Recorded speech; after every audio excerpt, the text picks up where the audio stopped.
Hello students, welcome to my channel. तो हमने last 2 video lectures कर लिए बीओपी चैप्टर के।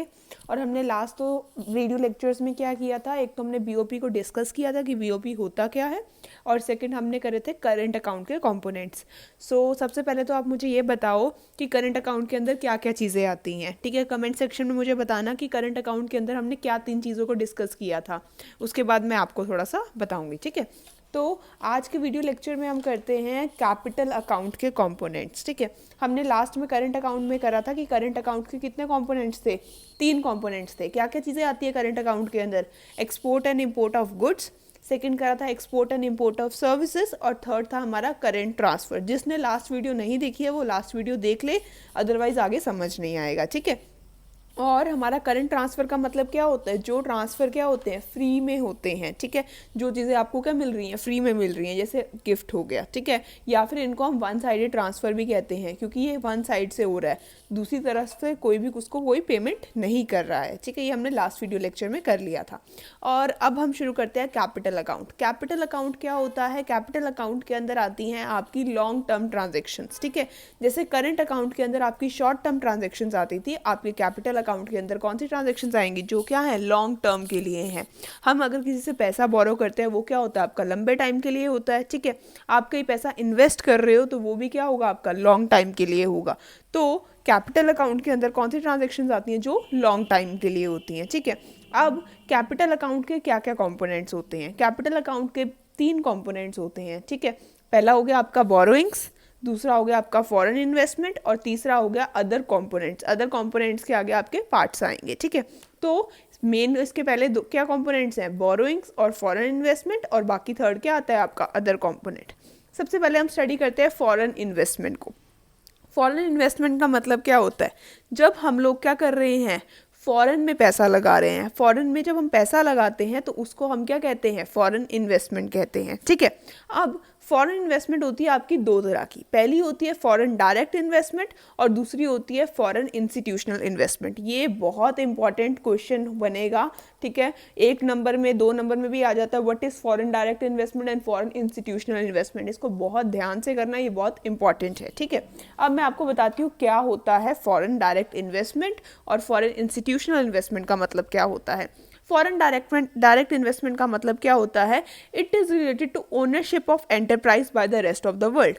बोलते हैं ये किससे रिलेटेड होता है? डायरेक्ट वाला आपका ओनरशिप से रिलेटेड होता है। मतलब क्या है, अगर किसी फॉरेन की कंपनी ने क्या करा है, हमारे इंडिया के अंदर क्या बिजनेस सेटअप कर लिया है। ठीक है, और उसने ओनरशिप को ले लिया है। ठीक है, उसने बिजनेस सेटअप अगर इंडिया में कर लिया है तो उसको हम क्या कहेंगे? Foreign direct investment. जैसे एग्जांपल ले लो, मैकडॉनल्ड्स, बर्गर किंग, डोमिनोज, ये सब क्या है? आपकी बाहर की कंपनीज हैं। ठीक है, और इन्होंने अपना बिजनेस कहाँ कर रखा है? इंडिया में कर रखा है।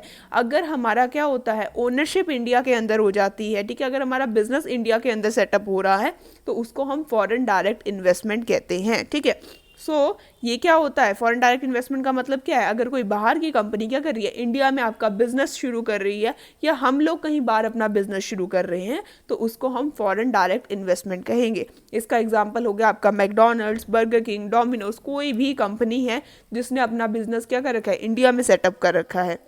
नेक्स्ट आता है आपका foreign institutional investment. Foreign institutional investment का मतलब क्या होता है?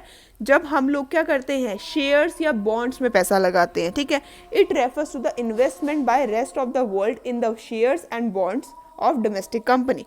अगर हम लोग क्या कर रहे हैं, किसी फॉरेन कंपनी के शेयर में पैसा लगा रहे हैं, या फॉरेनर्स हमारे किसी कंपनी के शेयर में पैसा लगा रहे हैं, तो उसको हम क्या कहेंगे? फॉरेन इंस्टीट्यूशनल इन्वेस्टमेंट कहेंगे। ठीक है, मैंने किसी भी फॉरेन कंपनी के कोई शेयर्स खरीदे हैं तो उसको हम क्या कहेंगे? Foreign institutional investment. या मैंने किसी फॉरेन कंपनी के बॉन्ड्स खरीदे हैं तो उसको भी हम क्या कहेंगे? फॉरेन इंस्टीट्यूशनल इन्वेस्टमेंट कहेंगे। ठीक है, आई होप आपको क्लियर होगा। फॉरेन डायरेक्ट इन्वेस्टमेंट का मतलब क्या होता है? जब हम बिजनेस शुरू कर रहे हैं। और फॉरेन इंस्टीट्यूशनल इन्वेस्टमेंट का मतलब क्या होता है? जब हम इन्वेस्टमेंट किस में कर रहे हैं? शेयर्स और बॉन्ड्स में कर रहे हैं। ठीक है, अब आगे चल। नेक्स्ट आता है हमारा बोरोइंग्स। ठीक है, बोरोइंग्स आपकी 2 तरह की होती हैं। पहली होती है एक्सटर्नल कमर्शियल बोरोइंग, और दूसरी होती है आपकी एक्सटर्नल असिस्टेंस। ठीक है, अब इन दोनों के बीच में क्या डिफरेंस है, अगर हम लोग क्या करते हैं एक्सटर्नल कमर्शियल बोरोइंग से पैसा लेते हैं, ठीक है, तो इस पे हमें कौन सा रेट ऑफ इंटरेस्ट देना पड़ता है, मार्केट रेट ऑफ इंटरेस्ट देना पड़ता है, ठीक है। और अगर हम क्या करते हैं एक्सटर्नल असिस्टेंस से पैसा बोरो करते हैं तो इस पे हमें रेट ऑफ इंटरेस्ट क्या मिलता है, कंसेशन मिल जाता है। जब हमने क्या करना है पैसे में को वापस करना है तो उस पर हमें क्या मिल जाएगा, थोड़ा सा कंसेशन मिल जाता है। इन दोनों के बीच में बस यही डिफरेंस है कि एक्सटर्नल कमर्शियल बोरोइंग आपको किस पे मिलती है, मार्केट रेट ऑफ इंटरेस्ट पे मिलती है, और एक्सटर्नल असिस्टेंस किस पे मिलती है आपको, concession rate of interest. Concession मतलब क्या होता है, थोड़ा सा डिस्काउंट मिल जाना, ठीक है। For example market rate of interest क्या है आपका 6% है, ठीक है, और कंसेशन पे आपको क्या मिलेगा, आपको थोड़ा सा डिस्काउंट मिल जाएगा और आपको रेट ऑफ इंटरेस्ट क्या देना पड़ेगा, 4% देना पड़ेगा। तो थोड़ा सा जब आपको डिस्काउंट मिल जाता है तो उसको हम क्या कहते हैं, कंसेशन कहते हैं। अब नेक्स्ट आता है बोरोइंग से क्या होता है, आपकी लायबिलिटी क्या हो जाती है, रेज हो जाती है। अब अकाउंट्स वाले स्टूडेंट्स को पता होगा कि लायबिलिटी क्या होती है, ठीक है। अगर हम किसी से भी पैसा उधार लेते हैं तो हमारी लायबिलिटी होती है कि हमने उसको पैसा क्या करना है, वापस करना है। लायबिलिटी मीन्स ये क्या है, आपकी एक ऑब्लिगेशन है कि मुझे किसी से पैसा मैंने जब लिया है तो मुझे उसको वापस ही करना है, ठीक है। अगर हम पैसा क्या करते हैं, बोरो करते हैं, तो वो कहाँ पे आएगा, आपका क्रेडिट साइड पे आएगा। हमने कल करा था, कल वाले लेक्चर में करा था, अगर आप क्या करते हो किसी से पैसा बोरो करते हो तो आपके पास पैसा क्या हो रहा है, इनफ्लो हो रहा है, इनफ्लो ऑफ कैश हो रहा है, ठीक है। अगर आप अपने पैसा बोरो करा है तो आपके पास क्या आ रहा है, पैसा आ रहा है, तो ये कहाँ पे आएगा, क्रेडिट साइड पे आएगा। मैंने आपको बताया था अगर आपकी क्या होती है, इनकम होती है, ठीक है, बोरो करा तो आपके पास पैसा आ रहा है तो इनकम क्या होगी आपकी, क्रेडिट होगी। और अगर आपने क्या करी है, लेंडिंग करी है, मतलब किसी को उधार दिया है, तो आपके पास से क्या हो रहा है, आपके पास से पेमेंट जा रही है, आपके पास से पैसा क्या हो रहा है, आउटफ्लो हो रहा है। जब पेमेंट जा रही होती है तो उसको हम क्या करते हैं, माइनस करते हैं। अब नेक्स्ट आता है अदर कॉम्पोनेंट्स। अब आपके पहला कॉम्पोनेंट क्या था, फॉरेन इन्वेस्टमेंट, दूसरा कंपोनेंट क्या था आपका, बोरोइंग, तीसरा क्या था, अदर कंपोनेंट। अदर कंपोनेंट के अंदर भी आपके 3 पार्ट्स आते हैं। सबसे पहला कंपोनेंट क्या है, एनआरआई डिपॉजिट। एनआरआई डिपॉजिट का मतलब क्या होता है, एनआरआई का मतलब क्या होता है, जो आपके नॉन रेजिडेंट ऑफ इंडिया होते हैं, ठीक है, जो नॉन रेजिडेंट, जो इंडिया में नहीं रहते हैं, जो भी आपकी क्या होती है, एनआरआई क्या करते हैं, हमारी इकोनॉमी के अंदर पैसा डिपॉजिट करते हैं, उसको हम किसके अंदर इंक्लूड करते हैं, कैपिटल अकाउंट के अंदर इंक्लूड करते हैं। Money deposited by the NRI in the domestic economy, बोलते जो आपका फॉरेनर ने क्या करा है, हमारे इंडिया के अंदर जो पैसा इन्वेस्ट करा है, हमारे इंडिया के अंदर जो कमर्शियल बैंक के अंदर उसने पैसा डिपॉजिट करा है, उसको हम किसके अंदर लेंगे, कैपिटल अकाउंट के अंदर लेंगे, ठीक है। जो भी आपके नॉन रेजिडेंट ऑफ इंडिया हैं, उन्होंने जो मनी डिपॉजिट करी है हमारे इंडिया के अंदर, उसको हम किस में लिंक कंसीडर करेंगे, कैपिटल अकाउंट में कंसीडर करेंगे। नेक्स्ट आता है आपका बैंकिंग कैपिटल। बैंकिंग कैपिटल का मतलब क्या होता है, जो भी आपके कमर्शियल बैंक के पास क्या पड़े हैं, फॉरेनर के एसेट्स पड़े हैं, ठीक है, foreign assets held by the commercial bank, जो हमारे कमर्शियल बैंक है, ठीक है, हमारा एसबीआई हो गया, पीएनबी हो गया, उनके पास जो फॉरेन एसेट्स पड़े हैं, बाहर वालों के एसेट्स पड़े हैं, फॉरेन के शेयर्स पड़े हैं, फॉरेन के बॉन्ड्स पड़े हैं, फॉरेन वालों के डिबेंचर्स पड़े हैं, कुछ भी उनके पास हमारे कमर्शियल बैंक के पास फॉरेन एसेट्स पड़ा है, उसको हम क्या कहते हैं, बैंकिंग कैपिटल कहते हैं। और ये दोनों चीज़ें भी किस में इंक्लूड होंगी, कैपिटल अकाउंट के अंदर इंक्लूड होंगी। नेक्स्ट आता है short term trade credit. Short term trade credit का मतलब क्या होता है, it refers to purchase in the international market without making immediate payment. बोलते हैं शॉर्ट टर्म ट्रेड क्रेडिट का मतलब क्या होता है, एक तो हमारा क्रेडिट का मतलब होता है प्लस, ठीक है, दूसरा क्रेडिट का मतलब क्या होता है, उधार लेना, ठीक है, क्रेडिट का मतलब होता है उधार, ठीक है, क्रेडिट के 2 मतलब होते हैं, एक तो होता है प्लस और दूसरा होता है आपका उधार, ठीक है। अगर शॉर्ट टर्म ट्रेड क्रेडिट का मतलब क्या है, जब आप क्या लेते हो, थोड़े टाइम के लिए उधार लेते हो, ठीक है।